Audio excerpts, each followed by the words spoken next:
Hello students, welcome to Ductile Academy. आप सभी के लिए डक्टाइल एकेडमी लेकर आया है इंग्लिश ग्रामर की क्लास, जिसको हम पिछली क्लासों में डिस्कस कर रहे थे। टॉपिक जो हमारा चल रहा था उस टॉपिक का नाम है टेंसेस, जो कि बहुत ही कॉमन टॉपिक है और सभी एग्जाम्स में पूछा जाता है, आरबीएसई हो, सीबीएसई हो या कोई भी बोर्ड हो। कल हमने जो पिछली क्लास में कंप्लीट किया था वो था पास्ट टेंस। हम प्रेजेंट टेंस और पास्ट टेंस ऑलरेडी डिस्कस कर चुके हैं और आज का जो हमारा टॉपिक रहेगा वो हमारा नेक्स्ट टेंस रहेगा, जो कि फ्यूचर टेंस रहेगा। तो चलिए बिना समय व्यर्थ किए हम हमारे टॉपिक को स्टार्ट करते हैं। चलिए देखिए बेटा, आज का जो हमारा टॉपिक है वो हमारे टॉपिक का जो नाम है वो है फ्यूचर टेंस। क्या है? Future tense. इससे पहले हम प्रेजेंट और पास्ट डिस्कस कर चुके थे। We have already discussed present and past tense, but this time we will discuss future tense. चलिए फ्यूचर टेंस। अब देखिए फ्यूचर टेंस होता क्या है, सबसे पहले इस बात पे चर्चा करते हैं। फ्यूचर टेंस वो टेंस है जो आने वाले समय में होने वाला है, which is going to be happen in future time.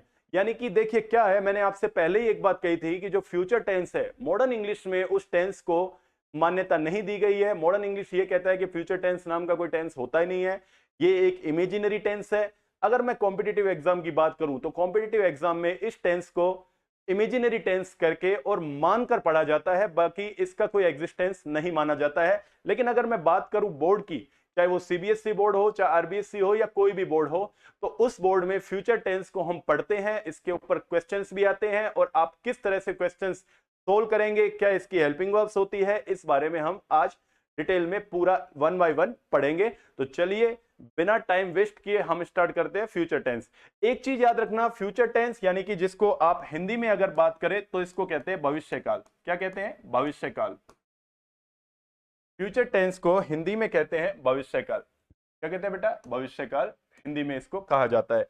अब देखिए, जिस तरह से हमने पिछले टेंसेस में जब बात की थी, चाहे वो आपका प्रेजेंट टेंस हो चाहे पास्ट टेंस हो, उस टेंस में हमने ये डिस्कस किया था कि हर टेंस के चार सब पार्ट भी होते हैं, जिसमें present indefinite indefinite, continuous, perfect और परफेक्ट कॉन्टिन्यूअस हमने डिस्कस किया था। आज हम बात करते हैं फ्यूचर टेंस की, तो सेम फ्यूचर टेंस में भी सेम ही सब पार्ट जो होते हैं वो अप्लाई होते हैं। सबसे पहले हम इसमें पढ़ेंगे फ्यूचर टेंस में, हम सबसे पहला जो हमारा पार्ट पढ़ेंगे वो हम पढ़ेंगे फ्यूचर सिंपल। Future simple. देखिए फ्यूचर टेंस होता क्या है ये मैंने आपसे डिस्कस कर दिया, यानी कि जो आने वाले समय के बारे में बताता है वो फ्यूचर टेंस होता है। तो फ्यूचर इंडेफिनिट टेंस क्या होता है ये समझेंगे। एक तो देखिए हिंदी में अगर इसकी बात को समझा जाए, हिंदी में अगर इसकी पहचान को समझा जाए, तो जिसके साथ गा गे गी ये अगर आता हो तो वो फ्यूचर टेंस कहलाता है हिंदी में। क्लियर? क्योंकि हम बोर्ड के एग्जाम की बात कर रहे हैं, तो बोर्ड के एग्जाम में आपको पता है कि एक सिंगल वर्ड भी हिंदी का वहां पर यूज नहीं करता एग्जामिनर। तो उस कंडीशन में हमें पहले भी हमने टेंसेस में डिस्कस कर चुके हैं हम, और हम आगे भी सेम पैटर्न से ही डिस्कस करेंगे, so don't worry about that. सबसे पहले मैं बात करूं फ्यूचर टेंस की, तो फ्यूचर इंडेफिनिट टेंस की अगर मैं बात करूं तो फ्यूचर इंडेफिनिट टेंस की जो हेल्पिंग वर्ब्स होती है, हेल्पिंग वर्ब्स वो होती है शैल और विल।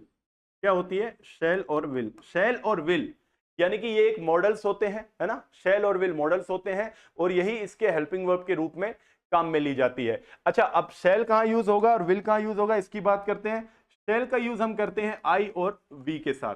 क्लियर? आई और वी के साथ हम शैल का यूज करते हैं, और जो बाकी के जो बचे हुए जो भी सब्जेक्ट्स हैं, चाहे ही है, शी है, इट है, यू है, दे है, इन सब के साथ हम विल का यूज करते हैं। तो हम यहां पर ये भी लिख सकते हैं, बाकी ये जो है remaining subjects, with remaining subjects, यानी कि जो बचे हुए जो सब्जेक्ट्स होते हैं, जिसमें मैं एक बार मेंशन भी कर लेता हूं किसी बच्चे को कोई दिक्कत ना हो। यू है, ही है, शी है, इट है, दे है। Clear? He, she, it, they, you, और कोई भी नाउन हो, चाहे वो सिंगुलर हो चाहे वो प्लूरल हो, इन सब के साथ हम विल का यूज करते हैं। क्लियर? चलिए आगे बढ़ते हैं। जब हम इनकी हेल्पिंग वर्ब्स की बात कर चुके हैं, तो सबसे पहले हमें एक दूसरा जो हमारा जो काम होता है वो होता है मेन वर्ब का। क्या होता है? मेन वर्ब का। अब इसकी जो मेन वर्ब है वो क्या होगी? मेन वर्ब की अगर मैं डिस्कस करूं, मेन वर्ब होगी इसकी वर्ब की फर्स्ट फॉर्म। देखिए विल और शैल एक मॉडल है, ठीक है। मॉडल्स जो होते हैं उनके बाद हमेशा वर्ब की फर्स्ट फॉर्म ही यूज होती है। देखिए क्या होता है मॉडल्स की अगर मैं बात करूं तो there are 13 models in English grammar. 13 models, 13 models है जिसमें विल है, विल है, शैल है, ठीक है। Will, shall, would, should, can, could, may, might, must, ought to, use to, need, dare, ये 13 मॉडल्स होते हैं जो मॉडल्स का काम करते हैं। तो उनमें से फ्यूचर में जो यूज होते हैं वो होते हैं विल और शैल, तो हमने डिस्कस कर लिया है। शैल आता है आई और वी के साथ, और विल आता है जो बचे हुए सब्जेक्ट्स होते हैं जैसे यू है, ही है, शी है, इट है, दे है, और कोई भी नाउन आ जाए, चाहे वो सिंगुलर नाउन हो चाहे वो प्लूरल नाउन हो, उनके साथ हमेशा क्या आ जाता है, विल आ जाता है। इसके बाद अगर मैं बात करूं तो इसके हिंट वर्ड्स, यानी कि हिंट वर्ड्स क्या है, कैसे आप पहचानोगे कि ये फ्यूचर टेंस है यानी कि फ्यूचर इंडेफिनिट टेंस है। तो इसके जो मैं हिंट वर्ड्स की बात करता हूं तो इसके हिंट वर्ड्स क्या हो जाते हैं, इसका हिंट वर्ड्स हो जाता है, एक तो हो जाता है टुमारो, ठीक है, टुमारो, और उसके अलावा next, next day, next week, next month, next month के अलावा नेक्स्ट ईयर, या फिर कोई फ्यूचर ईयर या कोई फ्यूचर टाइम, यानी कि फ्यूचर टाइम यानी कि आपको ये कह दिया कि इन 2026 27 है ना, अभी जैसे मई चल रहा है तो जुलाई कह दिया, अगस्त कह दिया, सितंबर कह दिया, अक्टूबर कह दिया, तो ये सारे के सारे फ्यूचर ईयर्स होते हैं। तो ये जहां भी हमें दिख जाए तो इसका मतलब साफ साफ ये है कि ये फ्यूचर इंडेफिनिट टेंस है। अब सबसे पहले मैं बात करूं, अगर मैं आगे बात करूं तो जो हमारा स्ट्रक्चर्स है, जो इसके स्ट्रक्चर्स हैं उसकी मैं बात करूं तो सबसे पहले हम बात करेंगे अफर्मेटिव की। किसकी? अफर्मेटिव की। अफर्मेटिव की अगर मैं बात करूं तो अफर्मेटिव का स्ट्रक्चर हो जाएगा सबसे पहले सब्जेक्ट, उसके बाद हमारा हो जाएगा विल या शैल, या तो विल आएगा या फिर शैल आएगा, देन वर्ब की फर्स्ट फॉर्म, देन ऑब्जेक्ट। ये हमारा अफर्मेटिव का स्ट्रक्चर हो जाता है इसका। अब एग्जामिनर आपसे किस तरह से क्वेश्चन पुटअप करेगा, मैं उसकी अगर बात करता हूं तो एग्जामिनर का जो पैटर्न होता है वो इस तरह से होता है। फॉर एग्जाम्पल जैसे मैंने कह दिया I dash teach a new topic tomorrow, यानी कि कल मैं आपको एक नया टॉपिक पढ़ाऊंगा। क्लियर? दूसरा देखिए, he dash buy a new car next week, यानी कि वह अगले हफ्ते एक नई कार खरीदेगा, ठीक है। उसके अलावा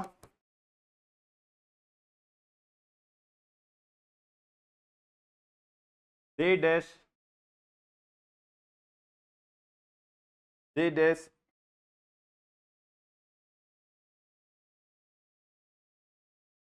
हेल्प, सॉरी ईच अदर की जगह वन अनोदर लिखो, they dash help one another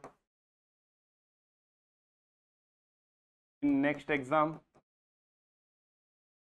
clear? या फिर अगर मैं आगे बात करूं, Rajeev dash start a new business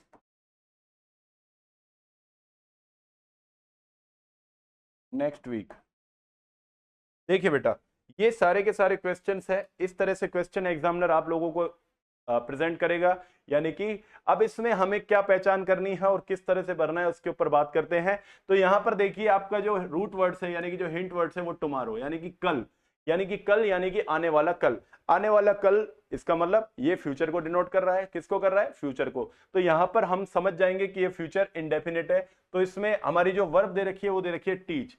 अब यहां पर हमें टीच विल शैल के बाद वर्ब की फर्स्ट फॉर्म ही भरनी है, तो ऑब्वियस सी बात है ये फर्स्ट फॉर्म ही दे रखी है तो वर्ब तो हमें चेंज करनी नहीं है। लेकिन विल और शैल किस तरह से यूज होगा, it depends on our subject. Clear? अब हमारा सब्जेक्ट है आई, और मैंने देखिए पिछली स्लाइड में देखिए आई और वी है वो किसके साथ यूज होता है? शैल के साथ यूज होता है। आई वी के साथ क्या यूज हो जाएगा? शैल। तो यहां क्या आ जाएगा? I shall teach a new topic tomorrow, यानी कि मैं कल एक नया टॉपिक पढ़ाऊंगा। क्लियर। अगला है he dash buy a new car next week, यानी कि वह अगले हफ्ते एक नई कार खरीदेगा। क्या करेगा? नई कार खरीदेगा, यानी कि अभी तक खरीदी नहीं है, he has not bought yet, ये अगले हफ्ते खरीदेगा। तो यहां पर क्या आ जाएगा? सबसे पहला तो बाय का तो बाय ही रहेगा क्योंकि ये वर्ब की फर्स्ट फॉर्म ही है ऑलरेडी। तो यहां पर ही, शी, इट, दे, यू, इन सब के साथ क्या आ जाता है? विल आ जाता है। तो क्या हो जाएगा? He will buy a new car next week, यानी कि वह अगले हफ्ते एक नई कार खरीदेगा। क्लियर। चलिए अगला देखते हैं, दे dash help one another in next exam, यानी कि वे अगले एग्जाम में एक दूसरे की क्या करेंगे? मदद करेंगे, है ना। वन अनदर यहां पर प्लूरल है इसलिए वन अनदर आता है, अगर दो होता है तो वहां पर ईच अदर आ जाता है। क्लियर। तो ये कह रहा है they will help one another in next exam, वे अपने अगले एग्जाम में एक दूसरे की क्या करेंगे? मदद करेंगे। अगला देखिए, Rajeev dash start a new business next week, यानी कि राजीव अगले हफ्ते एक नया बिजनेस शुरू करेगा। तो अगले हफ्ते ये रहा हमारा, देखो यहां पर भी नेक्स्ट एग्जाम है और यहां पर भी नेक्स्ट वीक है। तो नेक्स्ट का अगर आ जाता है तो क्या हो जाएगा? वो भी फ्यूचर इंडेफिनेट या सिंपल। तो क्या आ जाएगा? Rajeev will start a new business next week. Clear. चलिए नेक्स्ट लगा के कोई ईयर आ जाए, है ना, कोई भी आने वाला वर्ष हो जो अभी नहीं आया है और आए फ्यूचर समय में वो आने वाला है, यानी कि भविष्य में वो घटना घटने वाली है, तो उसके लिए हम फ्यूचर टेंस का यूज करते हैं और उसमें भी हम फ्यूचर इंडेफिनिट का यूज करते हैं।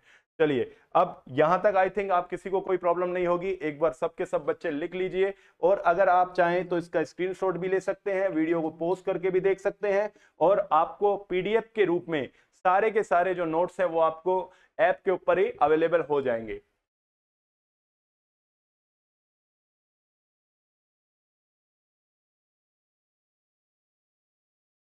चलिए आगे बढ़ते हैं। अब अगर मैं बात करूं अफर्मेटिव के बाद, अगर मैं बात करूं अफर्मेटिव के बाद हम बात करते हैं नेगेटिव की। किसकी? नेगेटिव की। अब नेगेटिव में सबसे पहले हमारा सब्जेक्ट आ जाएगा, फिर हमारी हेल्पिंग वर्ब्स जो है वो आ जाएगी, विल और शैल। ठीक है, उसके बाद हम नेगेटिव के लिए नोट लगा देंगे और वर्ब की फर्स्ट फॉर्म देन ऑब्जेक्ट। अगर किसी बच्चे को ये कंफ्यूजन रहती है कि सर नोट कहां लगाया जाता है, तो एक चीज याद रखना, नोट हमेशा थर्ड जो प्लेस होता है वहां पर लगता है, यानी कि फर्स्ट प्लेस सब्जेक्ट का, सेकंड प्लेस हेल्पिंग वर्ब का और थर्ड प्लेस आपका नोट का। तो सेंटेंस आपका क्या बन जाएगा? नेगेटिव बन जाएगा, यानी कि नोट थर्ड प्लेस पे लगाया जाएगा। क्लियर। चलिए इसके एग्जांपल भी हम यहीं के यहीं देख लेते हैं ताकि आप लोगों को भी अगर बनाने हो तो दिक्कत ना हो। मैंने ये कह दिया, I shall not celebrate my birthday, I shall not celebrate my birthday, यानी कि मैं मेरा जन्मदिन नहीं मनाऊंगा, यानी कि सेलिब्रेट नहीं करूंगा, नहीं मनाऊंगा। अगला देखिए, he will not clean his room, वह अपने कमरे को साफ नहीं करेगा। क्लियर। तो ये हो गया हमारा नेगेटिव। अब अगर नेगेटिव के बाद हम इसके इंटेरोगेटिव की बात करें, इंटेरोगेटिव पार्ट की बात करें, तो इंटेरोगेटिव पार्ट क्या होता है बच्चा? इंटेरोगेटिव यानी कि जिसमें हम क्वेश्चन पुट अप करते हैं। ठीक है, क्वेश्चन पुट अप करते हैं, तो उसमें क्वेश्चन बनाने के लिए सबसे पहले, इंटेरोगेटिव बनाने के लिए हम हेल्पिंग वर्ब को सबसे पहले रख देते हैं, उसके बाद हमारा सब्जेक्ट आ जाएगा, देन वर्ब की फर्स्ट फॉर्म, देन ऑब्जेक्ट और क्वेश्चन मार्क। ये हमारे इंटेरोगेटिव का इसका पैटर्न रहता है जो आप लोग पिछली क्लासेस में डिस्कस कर चुके हैं। देखिए बेटा, इंटेरोगेटिव और नेगेटिव बनाना कोई रॉकेट साइंस नहीं है, बच्चों का काम है, आप भी कर सकते हो, छोटा बच्चा भी कर सकता है। आप तो 10th स्टैंडर्ड में हो, आपका तो स्टैंडर्ड बहुत ही अच्छा है ना। तो यहां पर अगर सेंटेंस को नेगेटिव बनाना है तो हमें ये याद रखना है कि जो थर्ड प्लेस पे हमारा नोट आ जाएगा, यानी कि first place for subject, second place for helping verbs, and then we will put not to frame a sentence negative. चलिए, और उसके बाद इंटेरोगेटिव अगर हमारा बनाना है तो हम हेल्पिंग वर्ब्स को सब्जेक्ट से भी पहले रख देते हैं, बाकी का सीक्वेंस एज इट रहेगा और पीछे हम मार्क ऑफ इंटेरोगेशन यानी कि क्वेश्चन मार्क लगा देते हैं। चलिए आगे बढ़ते हैं। यहां तक हमने समझा फ्यूचर इंडेफिनिट टेंस। अब अगर मैं आगे बात करूं तो मैं आगे बात करूंगा फ्यूचर कॉन्टिन्यूअस की। किसकी? फ्यूचर कॉन्टिन्यूअस की। फ्यूचर कॉन्टिन्यूअस क्या होता है इसके बारे में समझेंगे।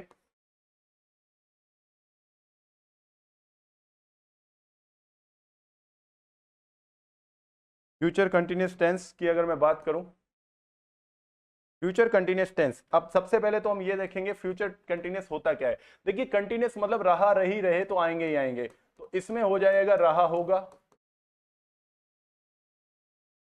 रही होगी, या फिर रहे होंगे। क्लियर, ये हो गया आपका फ्यूचर कंटिन्यूस। क्या हो जाएगा? Future continuous. क्लियर।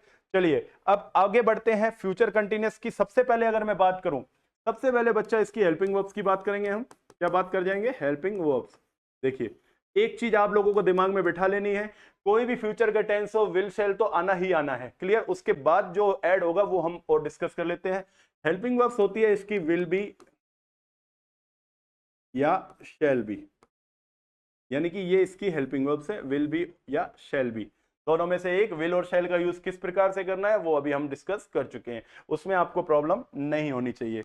उसके बाद अगर मैं बात करूं इसकी मेन वर्ब की, तो एक चीज याद रखना, मैं बार बार ये बात डिस्कस कर चुका हूं और बार बार कंसिस्टेंटली मैं ये बात दोहरा भी रहा हूं, जब बात कॉन्टिन्यूस की होती है तो V1 में आईएनजी आता ही आता है, यानी कि जब कंटिन्यूस है तो V1 प्लस आईएनजी होगा ही होगा। यानी कि जिस प्रकार से कहते हैं ना वुडलैंड है तो लेदर होगा ही होगा, उसी प्रकार से कॉन्टिन्यूस है तो आईएनजी होगा ही होगा। There is no existence of continuous tense without having an ING form. Clear, यानी कि आईएनजी फॉर्म के बिना इसका कोई एग्जिस्टेंस नहीं है। ठीक है, चलिए अब आगे बात करते हैं इसके हिंट वर्ड्स की। अगर मैं बात करूं तो देखिए हिंट वर्ड्स की अगर मैं बात करें तो हिंट वर्ड्स देखिए कॉन्टिन्यूस के लिए हिंट वर्ड्स कोई स्पेसिफिक नहीं है, यहां पर कुछ ना कुछ ऐसा आपको हिंट वर्ड्स दे दिया जाएगा जिससे आप आसानी से जज कर पाएंगे कि हाँ ये कॉन्टिन्यूस टेंस का एग्जांपल है। एक चीज माय डियर स्टूडेंट्स मैं आप लोगों से डिस्कस करना चाहूंगा कि जो आप लोगों के टेंस है जिसमें मैं अगर बात करूं कॉन्टिन्यूस फ्यूचर के, अगर हम कॉन्टिन्यूस की बात करें, फ्यूचर परफेक्ट की बात करें और फ्यूचर परफेक्ट कॉन्टिन्यूस की बात करें, तो एग्जामिनर मोस्टली आपसे इन टेंसेस के बारे में क्वेश्चंस रेयरली ही पूछता है, वो बहुत कम पूछता है, ना के बराबर। लेकिन फिर भी हमें हर तरह से तैयार रहना है। हम इस परसेप्शन पे नहीं एग्जाम में जा सकते हैं कि देखो भैया इसमें से तो क्वेश्चन आने नहीं तो हम क्यों बर्डन ले, ऐसा नहीं है बच्चा। बर्डन तो हमें लेना ही पड़ेगा, चाहे थोड़ा लो चाहे ज्यादा लो, लेकिन लेना जरूर है, क्योंकि एग्जामिनर हमसे पूछ के क्वेश्चन पुटअप नहीं करेगा। जो उसको अच्छा लगेगा, जो उसको सुटेबल लगेगा, जो आपके लेवल का लगेगा, वो उसी क्वेश्चन को वहां पर पुट करेगा। तो हमें तो बिल्कुल भी दिमाग में ये सेल्फ परसेप्शन क्रिएट नहीं करना है। चलिए अब अगर मैं बात करूं फ्यूचर कंटिन्यूस के हिंट वर्ड्स की, तो देखिए फ्यूचर कंटिन्यूस के जो हिंट वर्ड्स होते हैं वो सेम प्रेजेंट कंटिन्यूस की तरह ही होते हैं, लेकिन इस तरह से हो जाते हैं। जैसे मान लो मैंने ये कह दिया टुमारो, या फिर एट दिस टाइम, या एट दिस मोमेंट,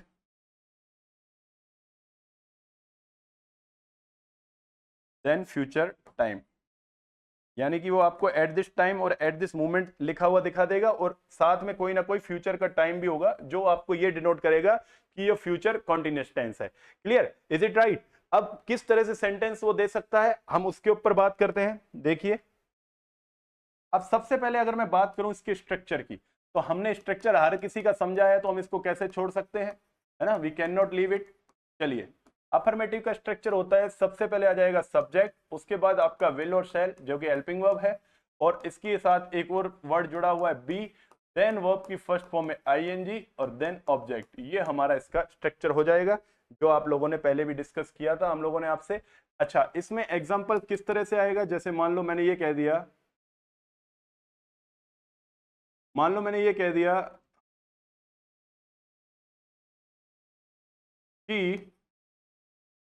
कि डैश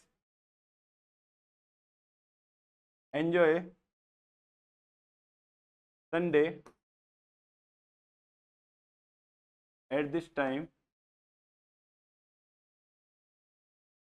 टुमारो। कल इस समय वो संडे एंजॉय कर रही होगी, यानी कि कल इस समय वो संडे एंजॉय कर रही होगी, यानी कि कल की बात कर रहा हूं मैं, कल इस समय की बात कर रहा हूं, अभी मैं आप लोगों को पढ़ा रहा हूं तो मैं इसको कह सकता हूं right now I am teaching. Clear, right now I am teaching English. लेकिन मैं अगर ये कहूं कि भैया कल भी इस समय मैं आप लोगों को पढ़ा रहा होऊंगा, तो मैं इसके लिए फ्यूचर कंटिन्यूस का यूज करूंगा। क्लियर, चलिए तो यहां पर क्या आ जाएगा कि she will be enjoying Sunday eight this time tomorrow, यानी कि कल इस समय वो क्या कर रही होगी, संडे एंजॉय कर रही होगी। चलिए देखिए अगला देखिए,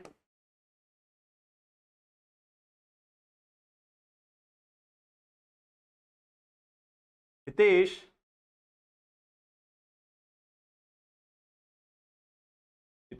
dash Hitesh dash prepare for UPSC at this time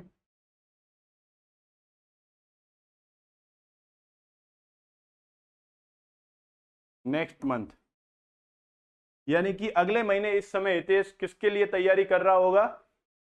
UPSC के लिए। यूपीएससी आप सभी समझते हो, यूपीएससी हमारे जो सिविल सर्विस का जो इंडिया का सबसे बड़ा एग्जाम होता है वो यूपीएससी होता है, जिसको यूनियन पब्लिक सर्विस कमीशन, जिसकी फुल फॉर्म है, ये कंडक्ट करवाती है, जिससे आप आईएएस, आईपीएस, आईएफएस, आईईएस वगैरह की जो पोस्ट होती है वो आपको मिलती है। प्यारे बच्चों, आप में से कई बच्चों का ये सपना होगा कि हम भी आगे जाके सिविल सर्विस की तैयारी करेंगे, यूपीएससी फाइट करेंगे।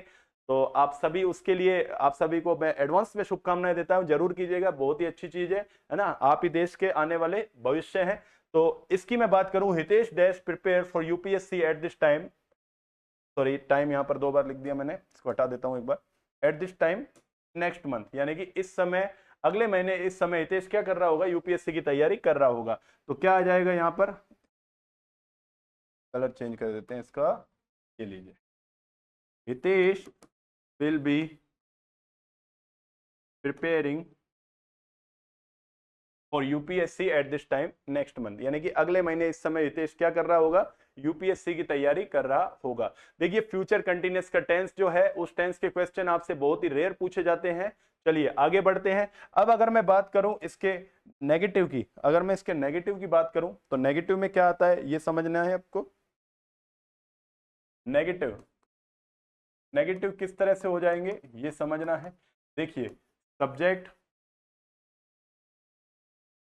विल शेल, अब देखिए इसमें बी भी आता है, तो बच्चे जरूर कंफ्यूज हो जाता है बच्चा कि सर बी के बाद नोट लगाना है, विल शेल के बाद। हमें दिमाग नहीं लगाना है, हमें फालतू में अपना दिमाग खराब नहीं करना है, ज्यादा प्रेशर नहीं देना है, लोड नहीं लेना है।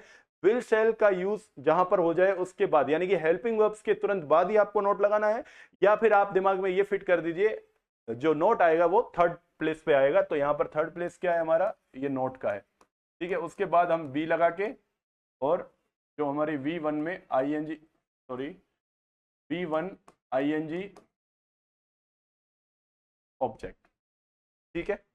चलिए यहां पर एग्जांपल लिख लेता हूं मैं। He will not be, he will not be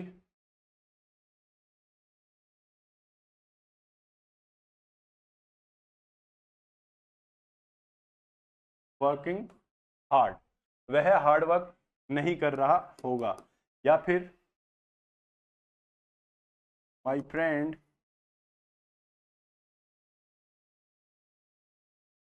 will not be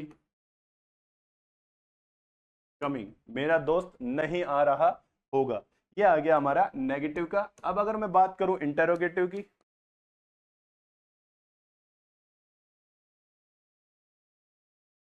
interrogative का जो हमारा स्ट्रक्चर होता है वो क्या हो जाएगा? हेल्पिंग वर्ब पहले आ जाएगी, बस आप सभी को पता ही है बाकी क्या करना है।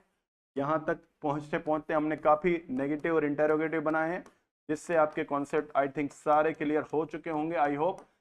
ठीक है, will shall then subject then be, verb की फर्स्ट फॉर्म में आईएनजी देन ऑब्जेक्ट। चलिए आगे बढ़ते हैं।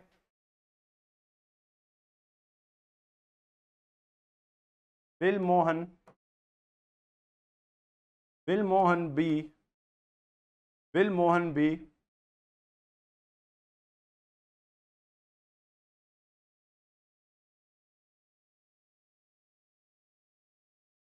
कटिंग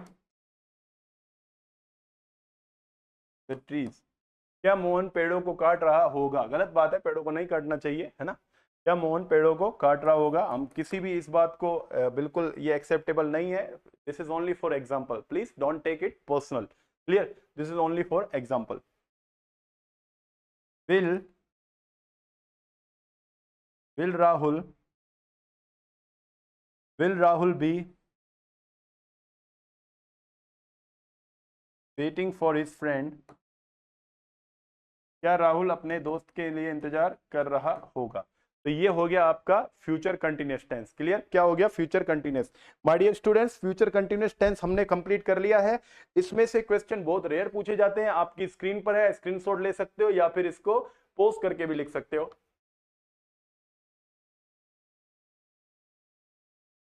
फ्यूचर कंटिन्यूअस जो टेंस है ये आपकी स्क्रीन पर पूरा का पूरा शो हो रहा है, आप फटाफट से इसे लिखिए।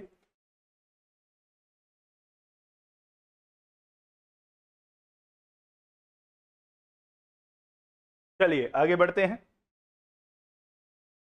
अगला जो हमारा टेंस है वो है फ्यूचर परफेक्ट।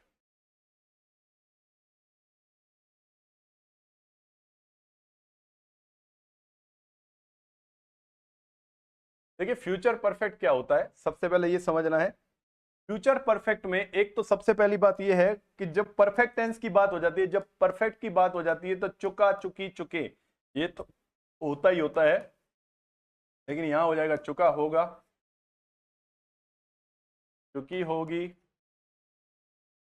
या फिर चुके होंगे। ये सिर्फ इसकी पहचान है, because we are not native, we are not the native speaker, we are Indian.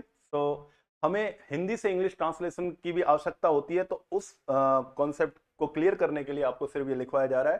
बाकी आप लोगों के बोर्ड में इसका कोई लेना देना नहीं है। फ्यूचर परफेक्ट की अगर मैं बात करूं तो सबसे पहले इसकी अगर मैं हेल्पिंग वर्ब्स की बात करूं तो हेल्पिंग वर्ब्स क्या हो जाएगी? इसकी हेल्पिंग वर्ब हो जाएगी विल हैव या शैल हैव। ठीक है। उसके बाद अगर मैं इसकी मेन वर्ब की बात करूं, मेन वर्ब हो जाएगी V3। क्लियर? अब देखिए यहां पर जब हैव आ गया है तो हैव के बाद और हैज के बाद और हैड के बाद हमेशा वर्ब की थर्ड फॉर्म ही आती है। क्लियर? मेन वर्ब हो जाएगी V3। अब अगर मैं इसके हिंट वर्ड्स की बात करूं, यानी कि जिसको आप गोल्डन रूल्स भी कहते हो, मैं लिख देता हूं किसी बच्चे को कंफ्यूजन ना हो। गोल्डन रूल्स की बात करें तो इसका गोल्डन रूल्स हो जाता है बाय प्लस टाइम, या फिर by the end of then time. अब क्या होता है, देखिए बाय प्लस टाइम और by the end of time, इसको भी समझना। मैं इसकी अलग से एक जो है एक चार्ट बना देता हूं इसके लिए। देखिए अब बाय देन टाइम या by plus by the end of time क्या होता है, जैसे by Sunday, by next month, by next week. ठीक है, इस तरह से आ जाएगा। बाय इवनिंग, बाय इवनिंग हो गया, बाय 5 o'clock हो गया, बाय 6 o'clock हो गया, बाय नाइट हो गया, बाय आफ्टरनून हो गया, ये सारे के सारे। और इसमें by the end of July, by the end of this month, या फिर by the end of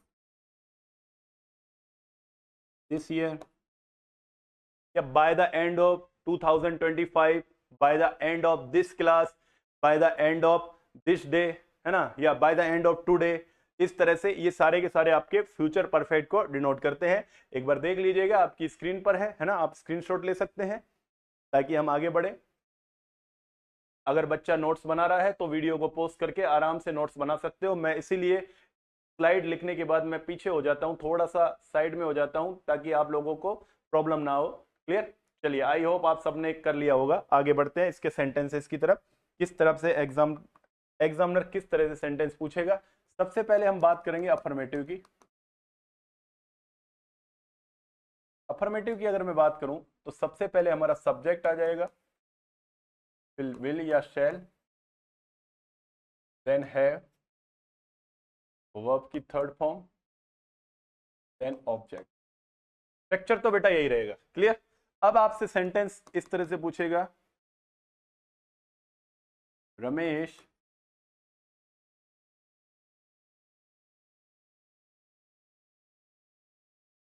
cell his old house by tomorrow। यानी कि कल तक रमेश अपना पुराना घर बेच चुका होगा, यानी कि कल तक रमेश अपना पुराना घर बेच चुका होगा। क्लियर? या फिर be dash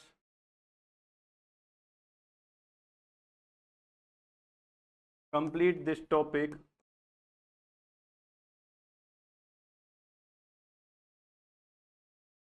by the end of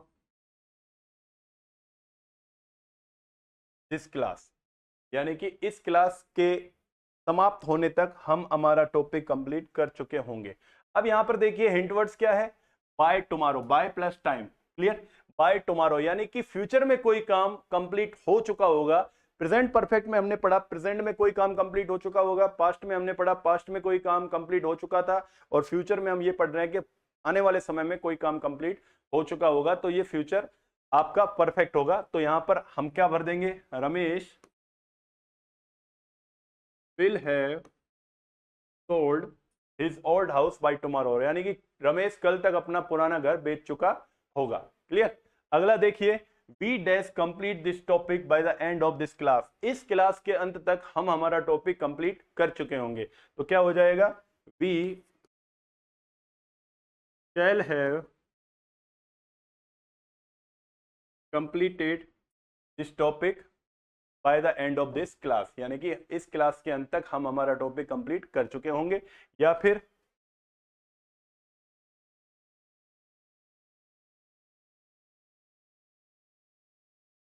my father, या आप इस तरह से लिख सकते हो,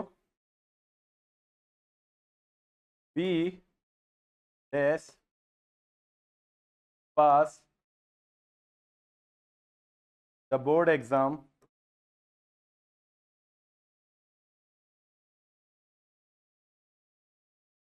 बाई 2026, यानी कि 2026 तक हम बोर्ड का एग्जाम पास कर चुके होंगे। क्लियर? तो क्या आ जाएगा, we shall have pass the board exam by 2026, यानी कि 2026 तक हम बोर्ड का एग्जाम पास कर चुके होंगे। तो माय डियर स्टूडेंट्स, ये अफर्मेटिव का आपका स्ट्रक्चर है। इस टेंस को कई बार एग्जामिनर पूछ लेता है, और अगर पूछ भी लेगा तो हमें कोई प्रॉब्लम नहीं है, क्योंकि हमारा कॉन्सेप्ट ऑलरेडी क्लियर है। तो ये आपका अफर्मेटिव है। एक बार फटाफट से बच्चे इसको लिख लो, और अपना स्क्रीनशॉट वगैरह जो भी हो वो आप ले सकते हो। चलिए आगे बढ़ते हैं। अब मैं बात करूं इसके नेगेटिव की। नेगेटिव की अगर मैं बात करूं तो सबसे पहले मैं नेगेटिव के लिए क्या करूंगा, आप सभी को पता है, सब्जेक्ट देन विल या शैल, उसके बाद हम हैव नहीं लगाएंगे, सबसे पहले नॉट लगाएंगे और उसके बाद हैव लगाएंगे। हैव वर्ब की थर्ड फॉर्म, देन ऑब्जेक्ट। देखिए कई बुक्स में आपको नोट जो है वो हैव के बाद भी लिखा हुआ मिल जाएगा, लेकिन जो ऑथेंटिक बुक है, जो आपके सीबीएसई पे बेस्ड है, जो एनसीईआरटी मान्यता जिसको दे रखी है, उसमें आप देखेंगे विल और शैल के बाद आपको नोट लगा हुआ मिल जाएगा। कई बुक्स में आपको हैव के बाद भी मिल जाएगा, कई बुक्स में आपको विल शैल के बाद भी मिल जाएगा। तो इससे कोई आपको कंफ्यूज होने की जरूरत नहीं है, इससे हमारा जो सेंटेंस है उसका मीनिंग चेंज नहीं होगा। चलिए आगे देखते हैं इसका example. Radhika will not have,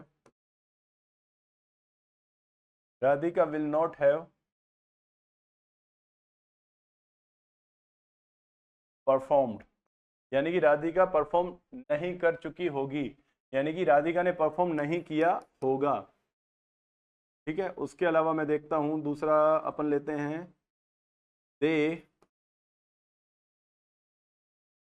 they will not have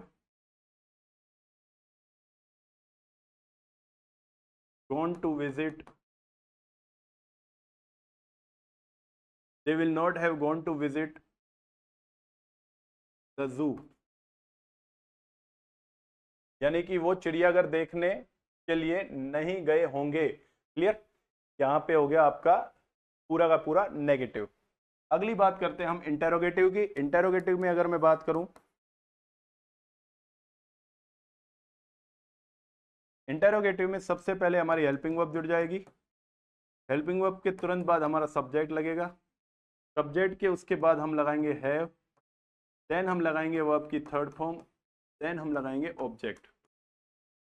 clear? ये आपका इंटेरोगेटिव का पैटर्न है। चलिए इंटेरोगेटिव के एग्जांपल हम लिख लेते हैं साथ के साथ। Will he have, will he have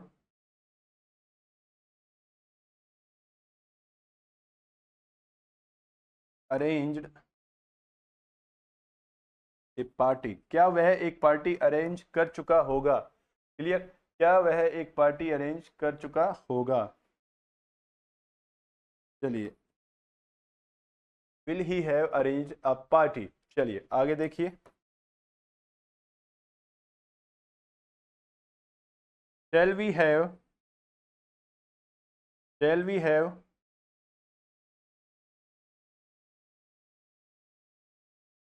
attempted the exam, क्या हम एग्जाम अटेम्प्ट कर चुके होंगे? क्या हम एग्जाम अटेम्प्ट कर चुके होंगे? माय डियर स्टूडेंट्स, ये है आपका इंटेरोगेटिव और नेगेटिव का।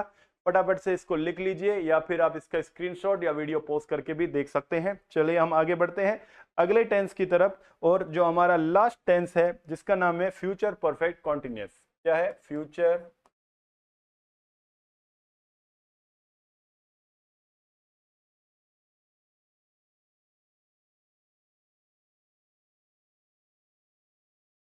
फ्यूचर परफेक्ट कॉन्टिन्यूअस हमारे टेंस का नाम है फ्यूचर परफेक्ट कॉन्टिन्यूअस, यानी कि फ्यूचर में कोई काम लगातार चल रहा होगा तो उसके लिए हम क्या यूज करेंगे? Future perfect continuous. ठीक है, जैसे इसका भी मैं बता देता हूं, रहा होगा,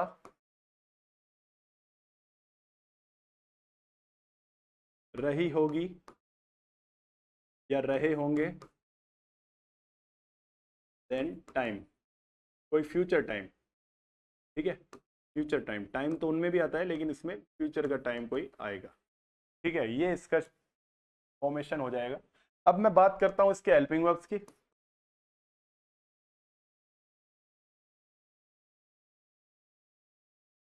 हेल्पिंग वर्ब्स इसकी होती है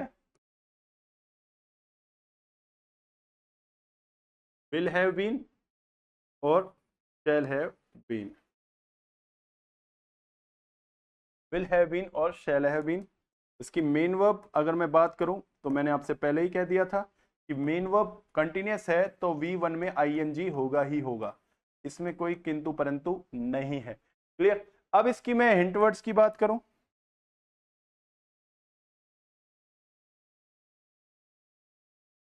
हिंट वर्ड्स की अगर मैं बात करूं तो इसमें हो जाएगा सिंस और for.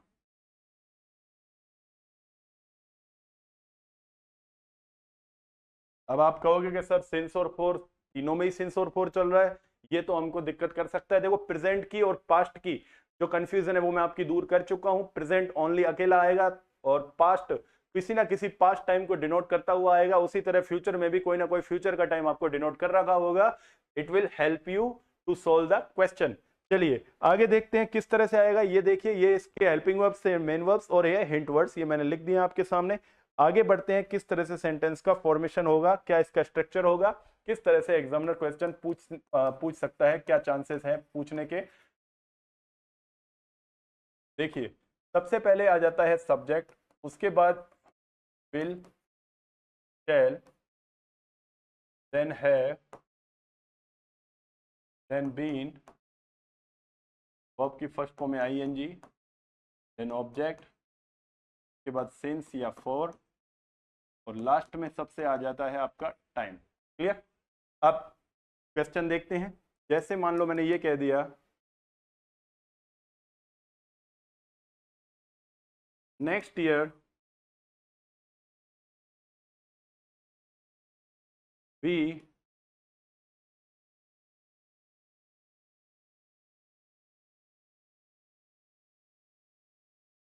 English, we learn English on Ductile Academy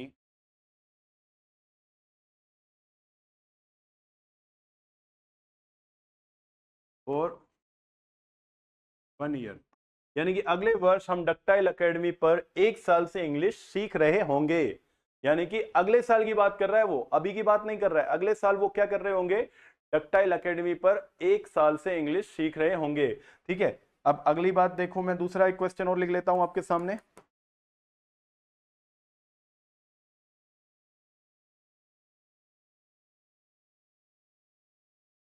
school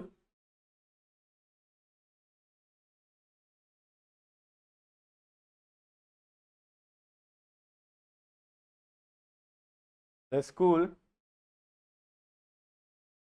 provide the best education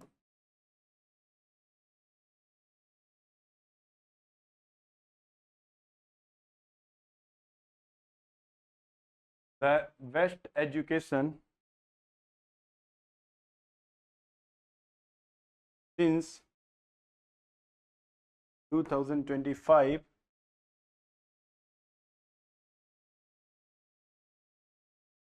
by next year। यानी कि अगले वर्ष तक जो हमारा स्कूल है वो बेस्ट एजुकेशन प्रोवाइड करवा रहा होगा। अब देखिए एक चीज याद रखना, यहां पर मैंने बाय नेक्स्ट ईयर लिखा है, तो आप लोगों को कंफ्यूजन ये क्रिएट हो सकती है कि सर बाय नेक्स्ट टाइम तो आपने लिखवाया था फ्यूचर परफेक्ट में।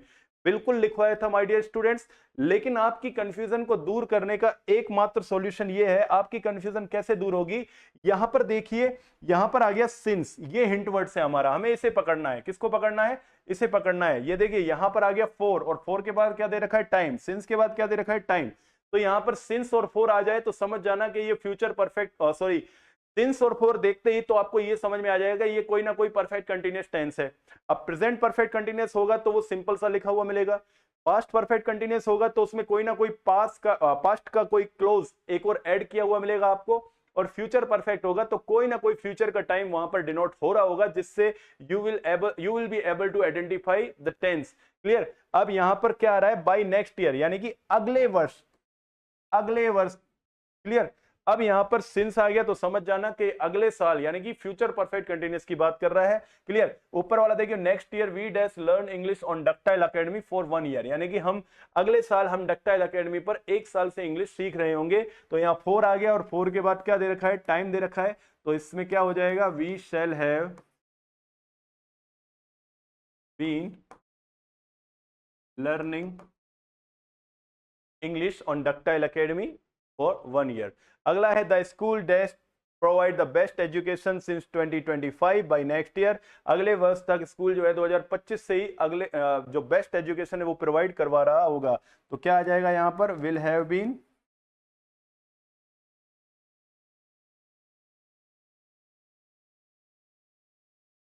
प्रोवाइडिंग।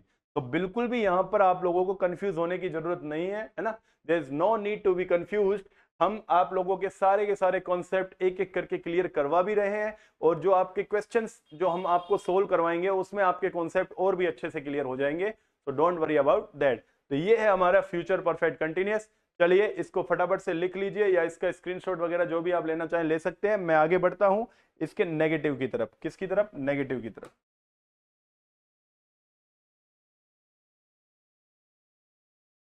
नेगेटिव में सबसे पहले हमारा हो जाएगा सब्जेक्ट, देन विल या शैल, के बाद not, then have, then been, verb की फर्स्ट फॉर्म में आईएनजी, देन ऑब्जेक्ट, के बाद सिंस और टाइम। चलिए एग्जांपल भी मैं लिख देता हूं। Clear.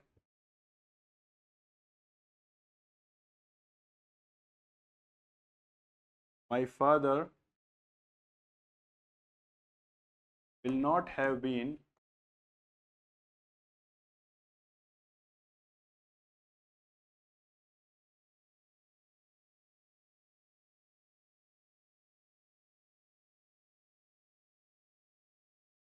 Giving me money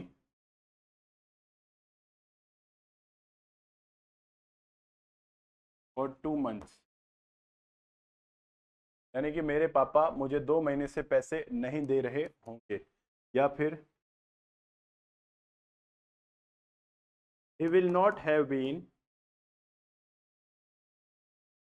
he will not have been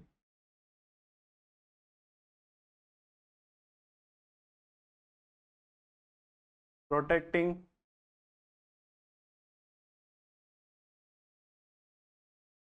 his house since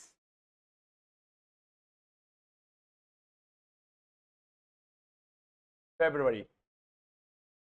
ठीक है, अगला देखते हैं हम इंटेरोगेटिव की। अगर मैं बात करूं, देखिए इंटेरोगेटिव और नेगेटिव आपसे कभी पूछे ही नहीं जाएंगे, पहली बात तो ये है, लेकिन फिर भी हमें पता होना चाहिए, दूसरों के सबके करवाए हैं तो इसके हम क्यों छोड़ेंगे, ये भी हम आपको करवाएंगे। क्या हो जाएगा स्ट्रक्चर, विल शैल,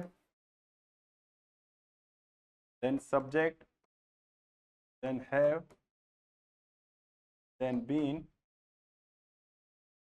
वर्ब की फर्स्ट फॉर्म में ING, then object, since for, then time, और लास्ट में मार्क ऑफ इंटरोगेशन। चलिए आगे देखते हैं क्या हो जाएगा। Will Kavya, will Kavya have been, will Kavya have been studying, will Kavya have been studying in London since May? क्या काव्या मई से ही लंदन में पढ़ाई कर रही होगी? या फिर shall we have been, shall we have been wasting our time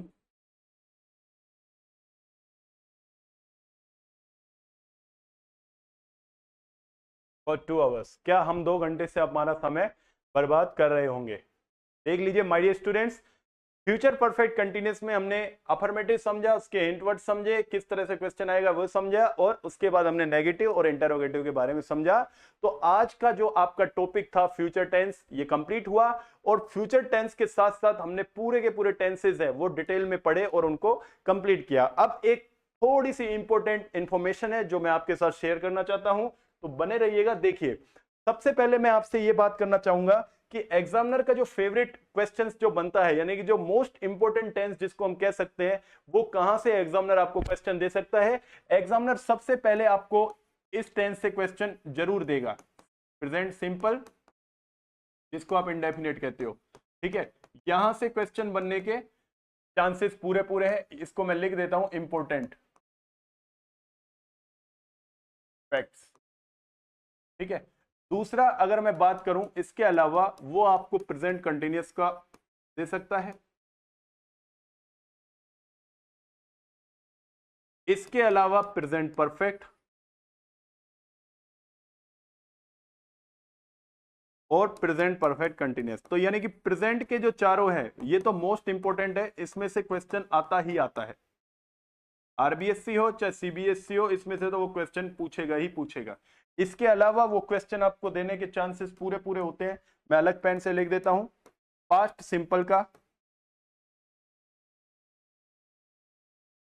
या फिर पास्ट परफेक्ट का, और उसके अलावा वो आपको जो क्वेश्चन देता है वो देता है, एक और मैं लिख देता हूं इसमें आपके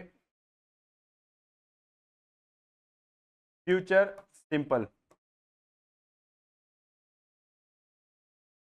यानी कि ये जो मैंने आपके यहाँ पर लिखे हैं, जितने भी यहाँ पर लिखे हैं, चाहे वो प्रेजेंट के चारों टेंस हो, present simple, continuous, perfect, perfect continuous, उसके बाद पास्ट सिंपल, पास्ट परफेक्ट और फ्यूचर सिंपल, यानी कि ये जो 7 मैंने लिखे हैं, ये 7 है, ये बहुत ही ज्यादा इंपॉर्टेंट है, इनके ऊपर आपको सबसे ज्यादा वर्क करना है, बाकियों को भी ऊपर करना है लेकिन इसके ऊपर सबसे ज्यादा करना है, क्योंकि इनके क्वेश्चन बार बार रिपीट होते हैं। क्योंकि मैंने प्रीवियस ईयर्स के कई क्वेश्चन पेपर मैंने देखे थे, उनके ऊपर रिसर्च किया, उससे मुझे ये जो कंक्लूजन निकल के आए वो यही है कि ये जो 7 टेंसेज है जो मैंने आपके बोर्ड के ऊपर स्क्रीन के ऊपर आपको डिस्प्ले हो रहे हैं, ये 7 क्वेश्चन है, सॉरी 7 टाइप्स के जो टेंसेज होते हैं, मोस्टली इन्हीं से ही आपके क्वेश्चन पुट अप होते हैं बार बार रिपीटेडली। क्लियर? तो इनके ऊपर तो हमको बहुत ही ज्यादा हार्डवर्क करना है, इसके अलावा जो बाकी टेंसेज है उसको भी हमको पूरा बराबर साथ में लेकर चलना है। तो माय डियर स्टूडेंट्स, टेंस का जो हमारा टॉपिक है वो कंप्लीट हुआ।